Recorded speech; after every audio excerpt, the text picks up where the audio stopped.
A pleasure right now to be joined by Bryce Mitchell. Bryce, g'day. Thanks ever so much for your time on Fox Sports Australia, mate. Hey, brother, the pleasure is mine. Thank you for having me. I love all the Australian folk out there. Well, we love you, and it looks like you're in the gym currently. Are you in the middle of a session? Have we interrupted a really important training session? Oh, absolutely not, brother. I'm watching my buddy spar with my cousin AJ Cunningham, so I'm here watching him. And of course, I'm not sparring any. I'm just cutting weight, kind of. I'm going to do the sauna after this, but I'm definitely not sparring. Okay, great to hear. Bryce, I guess the first order of business is to address the fact that we haven't seen you in so long, not since that awful loss to Josh Emmett. Quite confronting scenes, admittedly. Bryce, how was your time away from the octagon, and how are you feeling health-wise upon your return to the UFC? I'm the most healthy I've ever been, brother, and I've been spending all this time working the farm and training. I pretty much train at night, and I work the farm all day. I've had a year to develop my skills, and I'm feeling like I'm better than I've ever been. And I'm really grateful to have the health to be able to fight. I'm just happy for this opportunity. Well, that's amazing. In addition to that, I wanted to ask you, what sort of mental preparation did you feel like you needed to do in your time away to ensure that your mind was ready as well as your body to head back into the octagon? I've been reading the Bible a lot, and I say that definitely helps me. There's a book in the Bible. It's called the Book of Job. Anybody who thinks that they're going through great suffering, read the Book of Job. The Book of Job, if a guy named Job loses pretty much everything, his wife, his kids, the whole town casts him out because he gets covered in leprosy. And he was the wealthiest man. He lost all of his wealth, but he never turned his back on God. He stayed true to believing in God, talking to God. And eventually God came back and redeemed him, and he was given double everything that he had before he lost it all. So I feel like I have the strength of Job, and I'm going to be redeemed. Well, it's great to see you back inside the octagon, Bryce. Your opponent this weekend, Kron Gracie, of course, a member of the legendary family. As a jiu-jitsu black belt yourself, is Kron somebody that you respect a lot and somebody that you admire? Oh, yeah, Kron is definitely respectable. I mean, the first thing that you think of when you think of Gracie's, you think of Hoist Gracie, you think of Hickson, you think of Henzo, you think of these legends that literally paved in blood the path for fighters like me to have success. So I can't say nothing bad about the Gracies. I grew up watching all the Gracies. This is surreal, really. But I mean, God just has plans, and this was the plan that God had for me. And I think it's going to elevate the Mitchell name. How do you feel like you match up with Kron skill for skill? I think I'm going to win the fight. I'll put it that way. I mean, it's interesting, right? Because you see with these sorts of matchups that fighters can sometimes cancel each other out when their styles are really similar. Do you think it's a possibility that you guys might negate each other on the ground and keep it standing for 15 minutes? I think that it's going to be absolutely crazy, and I would just expect the fight to be going everywhere. It'd be like two coyotes fighting, bro. We're going to be ripping, biting, spinning in a ball, jumping, kicking, all of that shit, bro. It's going to be nuts, and the people are going to love it. And I'm so glad about this matchup because it's so unique of a matchup, and that's why I love it so much. Well, I think that's why the fans love it as well, and it's really impressive because disregarding your last loss, Bryce, your only other loss inside the octagon is to the current champion, Ilia Topuria.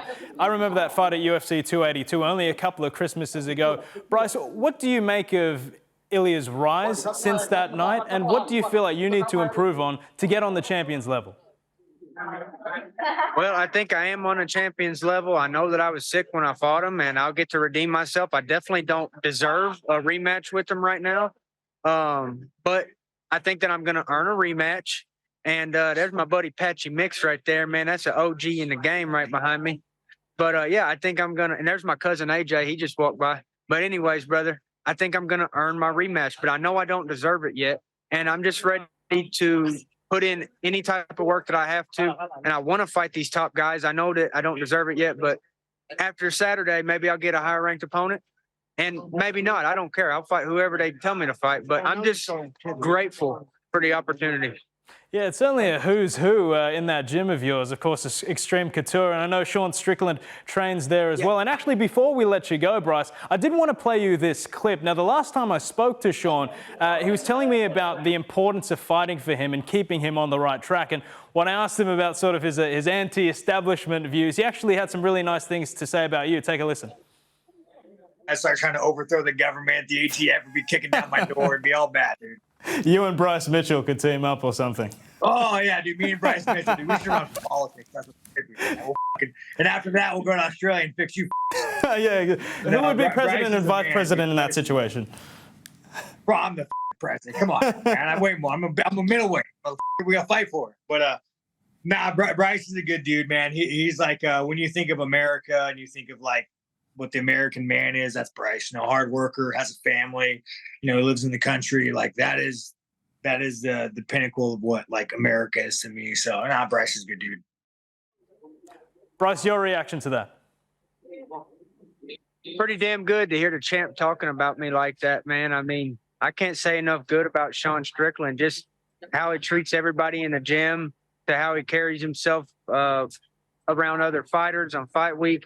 I just can't say anything but good about him, man. I just love him with all my heart. And it is crazy to hear people thinking that highly of me when I think that highly of them. And I'm really happy that you shared that with me. Thank you. Would you be happy to be his vice president if he became ruler of the free world? Oh, hell yeah, dude. You bet. You bet, dude. There's so much shit that I would change in this country. It's ass backwards of shit that's going on. We need a lot of stuff changed, but I do think that there's hope for our country. And I'm not giving up just because we got these communist bastards in office right now. I'm not going to give up on our freedom. America still has the First Amendment, and by God, we still have the Second. And I'll be dead before they take that First and Second Amendment. I'd rather die on my feet than live on my knees. Well, Sean Strickland has remained adamant since his last fight that he will fight for the title next. And if that fight does indeed take place, Dricus du Plessis, a big rematch of their fight in Canada, how do you see that one going down? I thought he won the first fight. I think he's going to win the rematch. Okay, well, that's great to hear your support of your teammate. Bryce Mitchell, we won't keep you any longer. Thanks ever so much for your time and best of luck this weekend. It's great to see you back in the octagon. God bless you guys. Thank you so much for having me. I love Australia and I love all y'all listening. Thank you so much.